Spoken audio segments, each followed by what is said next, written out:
They are the kind who work their way into people's homes and win the confidence of vulnerable women, who are burdened with the guilt of sin and controlled by various desires.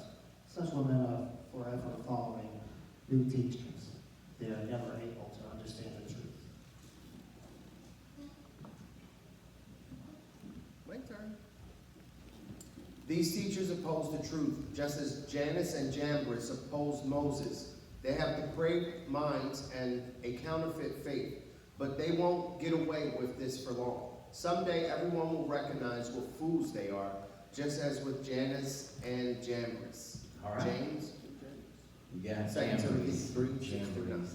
All right. Thanks, dude. Appreciate you guys reading. All right. So in the middle of your tables, I don't want you to look at it yet, but I want you to take a piece of paper and pass it around to everybody at your table and a pen. Don't look at the paper yet. I want you to distribute those things. And once you get your paper, I want you to wait till I say go. And then make sure you work on it alone. Don't share answers with anybody. Don't look at anybody else's answers. So these are 3 words that I want you to rearrange in order to form another word. It's called an anagram. All right, so again, you're going to take the word that's on the paper, you're going to rearrange the letters and form another word. It has to be a real word. All right, so we're just going to do number 1 to start. Don't move on to number 2 and 3 until I tell you. All right, everybody's paper face down? Yeah. Here we go. Ready, get set, go! All right, just number 1, everybody. And when you're done, number 1, I want you to raise your hand. Just so I know who's finished. Know how much longer I have to wait. All right? So just keep your hands up so I can see who's all done. All right, a lot of you are done. Okay. All right. Most of you are done, so don't worry about it. Let's go. We're going to go on to number 2. If you didn't finish, that's all right. Again, I want you to raise your hand when you're done number 2. Ready, get set, go. Do number 2. All right, when you're done, number 2, put your hand up so I can see it. Hands up when you're done number 2. Keep them up, keep them up. There's a few more people. All right, it's okay. All right, put your hands down. We're going to go on to number 3. All right, ready, get set, go. Do number 3. Once you get it, put your hand up. Hands up once you get it. Hands up once you get it. All right. All right, you guys can all put your hands down. Here's the deal, guys. There were 2 different lists. All right, there were 2 different lists. So this table in the front, this table in the front, and Byron's table in the back, you had lists where number 1 and number 2 were unsolvable. Right? They were unsolvable. Okay? Now, you guys, these other tables, their first word was bat. Bat. So what is that? Tab. Okay? And then they had, what was your second one? Lemon. Melon. All right? Yeah, so pretty easy. And then the interesting thing is that you all had the same third word. Now, here's the interesting thing. I saw one hand go up at these 2 tables, and it was Frank's hand. All right? But not many hands went up compared to the other tables. Why do you think that is? It's not a real word. Frustrated, defeated. Yeah. Or know how to spell. Okay, they overthought it. Yeah? They were still thinking probably of 1 and 2 that they couldn't get, right? So, guys, nobody wants to feel dumb. And when people are struggling to figure out the truth and they can't, they either give up, they follow the crowd, or they just make stuff up. Right? We need to be dedicated to a relentless pursuit of the truth and stop taking shortcuts and stop falling for lies. So our passage is a continuation of what we covered the last time I spoke, which happened to be a couple weeks ago at this point. If you didn't get to see that lesson, it was called the Evil Stick Lesson. And go back and check that out on Facebook or YouTube at the Sozo page if you didn't get to see that one, because this is a continuation. Paul is giving a description of what the generation leading up to the end times will look like. If you remember in the last one, it was people will be lovers of themselves, lovers of money, all of those things, right? And so here it is in this section, what will characterize the generation that is leading up to the end times is that they will be characterized by an opposition to the truth. An opposition to the truth. Guys, that's 100% our culture today. So on the same day where I wrote this lesson, I heard a news story about the #1 country music song on the Billboard Top 100. Has anybody heard, you go next slide here, has anybody heard this song, Walk My Walk, by Breaking Russ? I don't really listen to country music, so I didn't hear this. But I'm going to play a little bit. Can you give us sound for the video?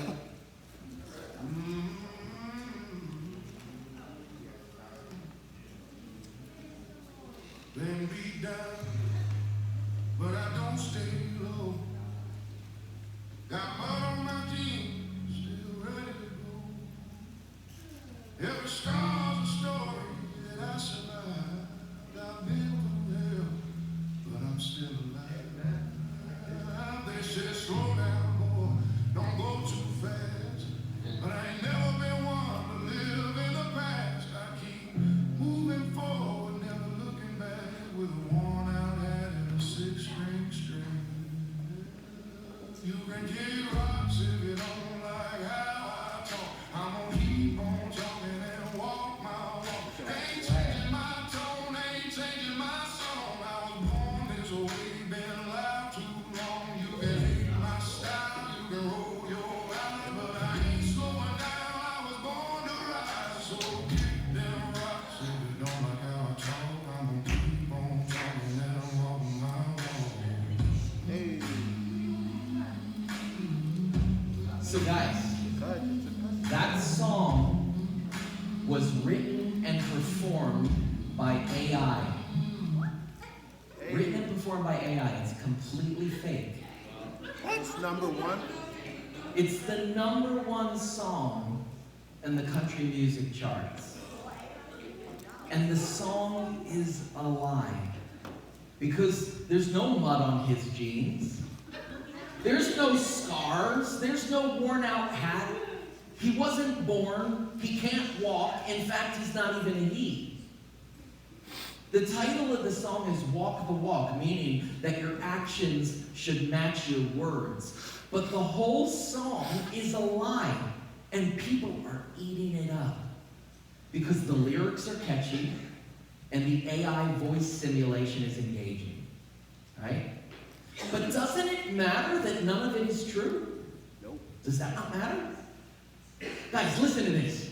Back in my day, Vanilla Ice was pretty much canceled because people found out that he had fabricated some of his backstory to appear more thuggish, right? In Ice Ice Baby, he claims to be involved in a shootout, but there was no evidence that he was actually involved in a shootout, right? And so this guy got mocked relentlessly. I remember back in my day, Jim Carrey did a Vanilla Ice parody. Anybody remember this? Like, this is 35 years ago. It was hilarious, and I still remember it today. I remember one line from it, where Jim Carrey's like pretending to be Vanilla Ice, and he's like, I told the world I was stabbed in the butt, but it was actually a toilet paper cut, right? Guys, this is what happened to you in the 90s if you lied or exaggerated. And yet, the #1 country song today is a complete lie because nobody cares. Nobody cares. The author didn't experience any of the things in the song because he's not real and nobody cares. It's just a symptom of a bigger problem. Guys, we all still cared about truth back in the 90s, at least to some degree. But today, people could care less. Here's what I want you to discuss for a couple minutes at your table. Have you noticed a change in people's attitude toward truth over your lifetime? If so, what are some examples of people devaluing truth over your lifetime? Go ahead and share some of those. In our passage, Paul is going to give us a few ways to avoid falling for the lies and to elevate truth. And so here's point number one for you. Number one is don't let guilt leave you gullible. Don't let guilt leave you gullible. Verse 6 says, they are the kind, these are false teachers, they're the kind who work their way into people's homes and win the confidence of vulnerable women who are burdened with the guilt of sin and controlled by various desires. Now, obviously, this is not exclusively a female problem. This is a human problem. Men can be just as gullible, believing lies, especially if they're plagued by a guilty conscience. You can go next slide here. And when you think about this, truth is an enemy of the guilty. Truth is an enemy of the guilty. If you are guilty, you don't want the truth about you to come out. But if you cover up the truth about yourself, you will devalue truth in your life. And that will spread to other areas of your life, and you will end up with a distorted view of reality. Whatever agenda you have will take precedence over the truth. If you're living in the grip of secret sin, what will happen is your confidence will be shot, even if you pretend otherwise, because people put on their pretend face when they go out. But I know a lot of guys who can't look anybody in the eye because they're so insecure. A lot of times that's due to hidden sin. And that's what Paul is talking about here in our passage. People who are controlled by sinful desires. Hidden sin leads to a guilty conscience, which leads to a lack of confidence internally. If you lack confidence internally, listen to this, you will seek it externally. If you don't approve of yourself, you will desperately want the approval of others, and that makes you an easy target for the wolves. Because the wolves will quickly validate and accept you if you embrace whatever they're trying to sell you. Many years ago, I had a youth group student who was struggling with homosexuality. Actually, I'm not sure he was actually attracted to the same sex. I think he was attracted to acceptance. He was a little bit awkward, and he didn't have many friends. And I think that this guy would have loved to be in a relationship with a girl, but he had very little self-confidence and he felt rejected. He figured out, though, that if he embraced same-sex relationships, he automatically entered into a special club where he was embraced by 10% or more of his peers, right off the bat. And he became an easy prey for wolves and would do anything they wanted in order to maintain their approval. Don't allow yourself to be manipulated as a result of a guilty conscience. When you feel guilty, you want to be accepted, so you compromise on the truth in order to get that. Right? So that's number one. And point number two, don't jump on the bandwagon. Verse 7 says, such women are forever following new teachings, but they are never able to understand the truth. Guys, people often want to be on the cutting edge of something new. In fact, guys, I think that is a big reason that a lot of Christians, like, churchy Christians, go to church services today, because they have church leaders who stand up in the pulpit and share some new little thing that they've never heard before. You probably shouldn't hear too much that you've never heard before, right, if you've been a Christian for a while. What we are here for in our church is, I've told you this before, the most important thing that we do is our action step. Right? How are we going to put what we're learning into practice? And most churches end their sermons with a conclusion instead of an action step. Right? And so you have these preachers that love to give you some little tidbit of knowledge, right? Something that everybody else is missing. Because if they can share something that you didn't know, they elevate that person in their mind. Right? Yeah, hooked you. Right? Because the preacher then knows better than all of you. So many teachers love to impress their audiences with a stroke of novelty, the latest, greatest interpretation that no one has ever heard before. Recently, I watched a podcast hosted by one of our church networks, in which the guest speaker was doing exactly what I'm talking about here. The guy made this claim, and I've heard this many times before from people. This is what he said. I'm going to quote this exactly. He said, "We're coming at the Bible with a certain Western way, with our mindset." Here's what he meant, guys. He meant you can't really understand the Bible because you've been born and raised under different customs and a different culture than Bible times. We grew up with a Western mindset, and you need an Eastern mindset to really understand the Bible. Of course, he has figured it out, right? He has figured out the mindset of the original culture, and he can enlighten all of us because we've got the whole thing wrong. Can I just say, that's bull. Yeah, right. Guys, please don't fall for that garbage. God has created us with the ability to understand ideas across cultures. Now, obviously, there can be language barriers, but that's not what I'm talking about. I'm talking about the ability to understand concepts and ideas across cultures. If you guys have ever joined me for the Worship on the Mound event over at Neshaminy Valley Baptist, you may have had a conversation with somebody from the Korean church while you were there.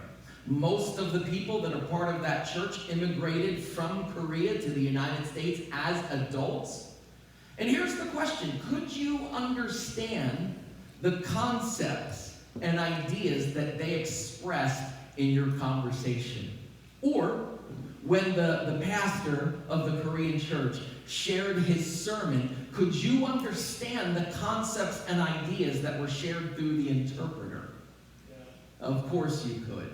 But how? How could you understand him? Because he's from Korea. He's from an Eastern country with an Eastern mindset. How can we Westerners even have a conversation with a Korean? Because we're humans! And we have much more in common than what divides us. We have a lot of shared experience, even across cultures and generations. We can certainly understand concepts from other cultures. Guys, there is no magic cultural ground zero that we need to master in order to understand the core message of the Bible.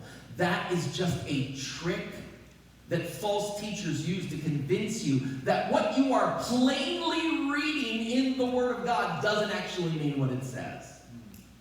If someone can't understand truth, like the ladies in our passage, it's because their minds are blinded due to sin. It's the hardness of their hearts. It's not because the culture is so much different. It's a spiritual problem, not an intellectual problem. It merely requires a humble spirit. Now, guys, there are obviously minor details in the Bible where it helps to have an understanding of the original culture. For instance, When Jesus washed the disciples' feet, someone from our culture reading that for the first time might not grasp the full significance of it, right?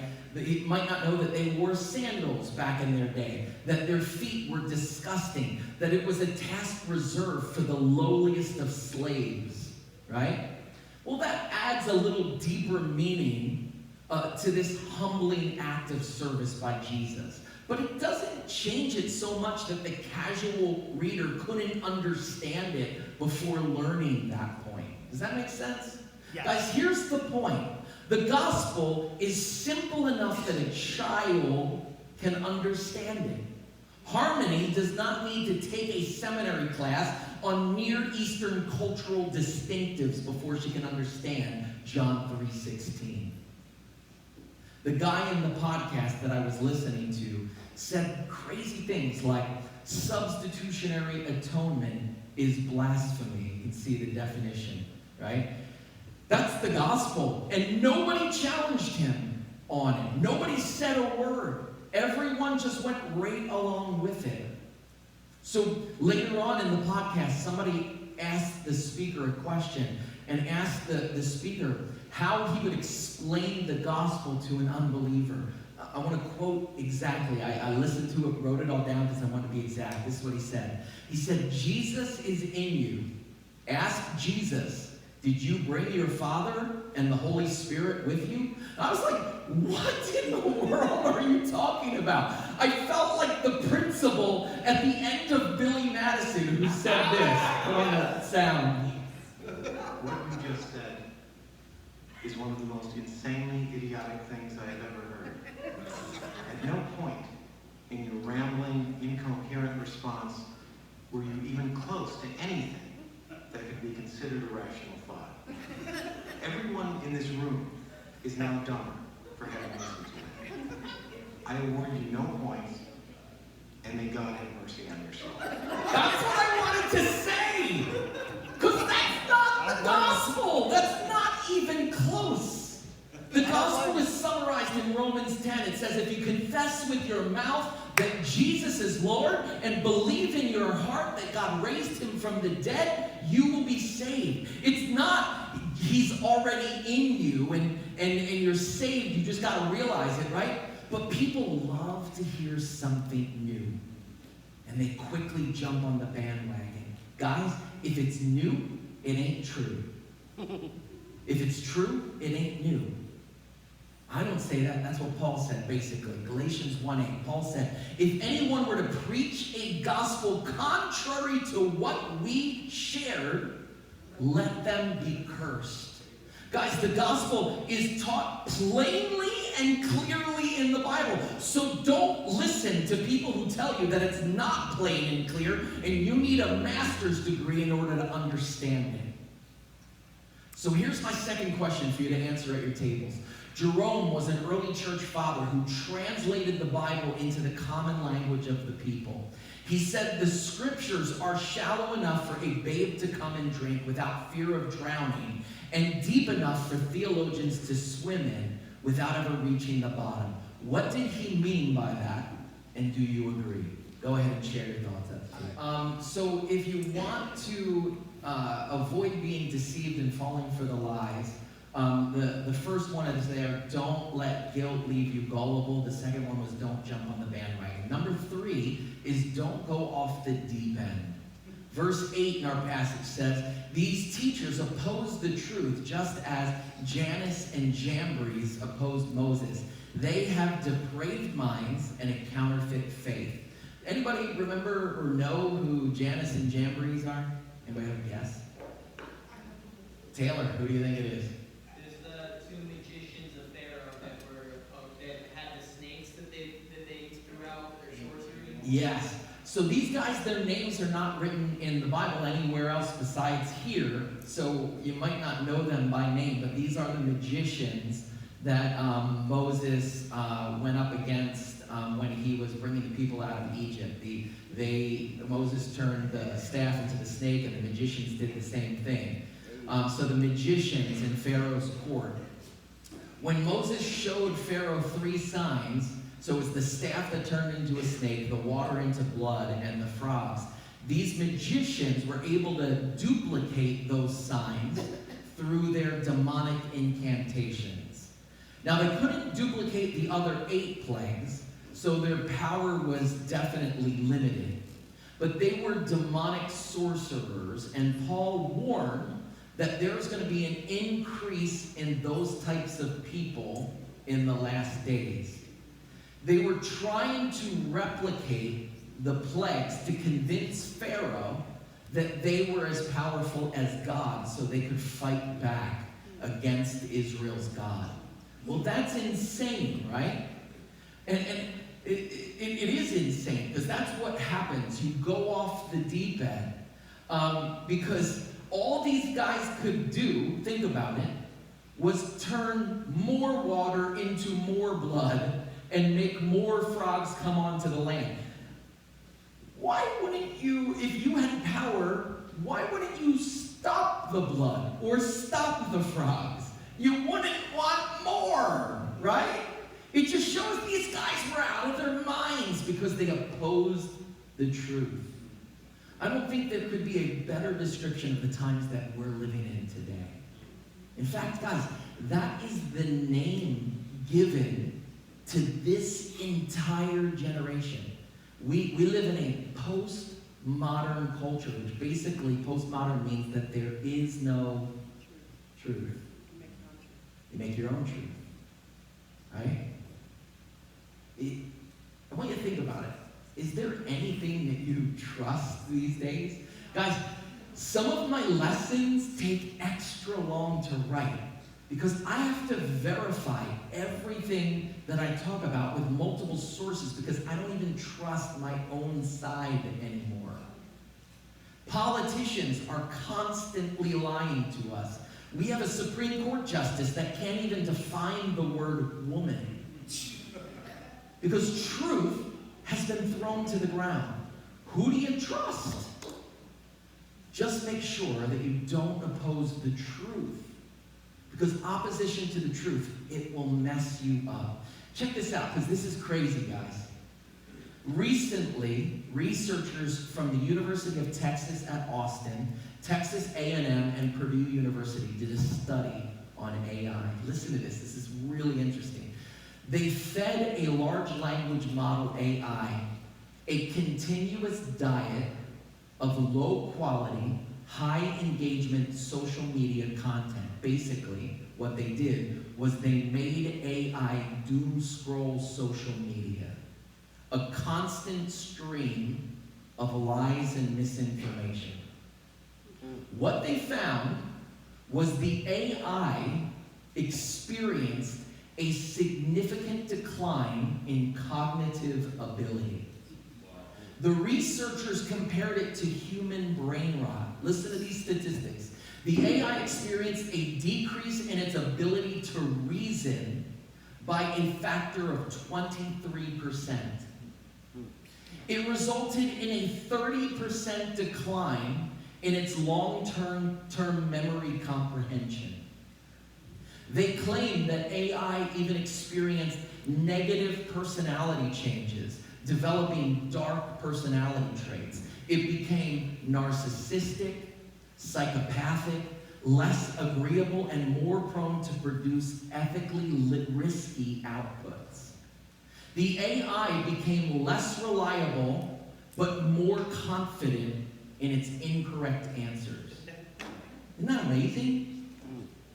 Guys, what do you think happens to our minds when we constantly fill it with the same garbage from people who oppose the truth? It leads to depraved minds.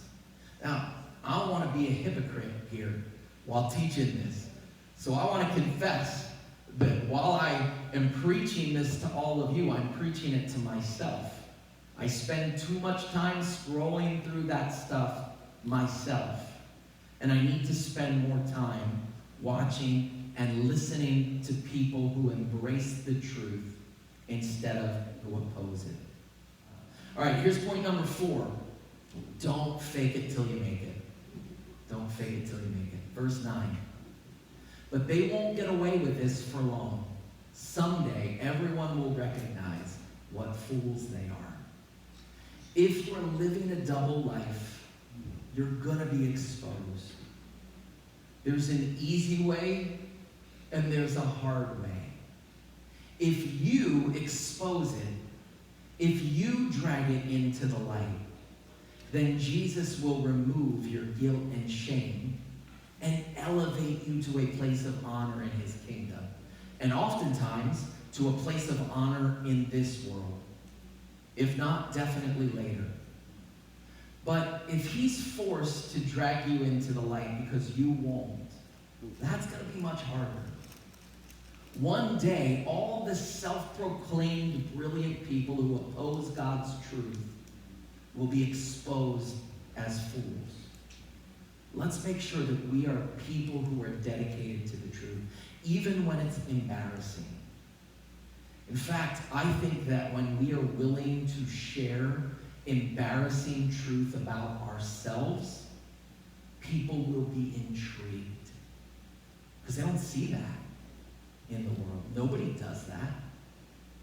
Yeah, great. That verse says, he who conceals his sin is not possible. He will confess it. Yeah, yeah. One of my friends here at Sozo has been willing to do this way more than anyone else I know. And he shares his struggles and failures with a surprising degree of honesty. And you know what? It really elevates him in my mind. Instead of judging him, I admire him. I want to spend more time with him. I want to be more like him. He understands his identity in Christ, and he realizes that he doesn't need to fake it to make it. It was probably really tempting in the beginning for a couple of these tables to fake it during my test, right? Just put their hands up and fit in with everybody else, right? With all the other supposed smart people who got that, right? Hopefully you guys will not fall for that in real life. Trust God and embrace truth. If you do, it will set you free from fear, from deception, from the power of sin.